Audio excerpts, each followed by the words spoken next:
प्रथमं गौरीपुत्रं विनायकं भक्तावासं स्मरे नित्यं आयुकामार्थसिद्धये।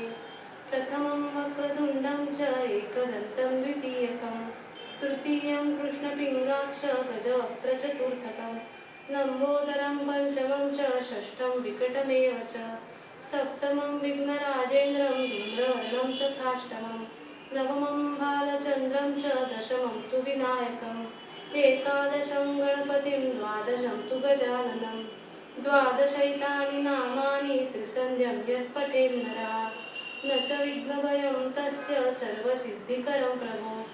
विद्यार्थी लभते विद्या धनार्थी लभते धनं पुत्रार्थी लभते पुत्रं मोक्षार्थी लभते गतिम् जपेत् गणपति स्तोत्रं षड्भिर्मासैः फलं लभेत् संवत्सरेण सिद्धिं च लभते नात्र संशयः। अष्टेभ्यो ब्राह्मणेभ्यश्च लिखित्वा यः समर्पयेत् तस्य विद्या भवेत् सर्वा गणेशस्य प्रसादतः।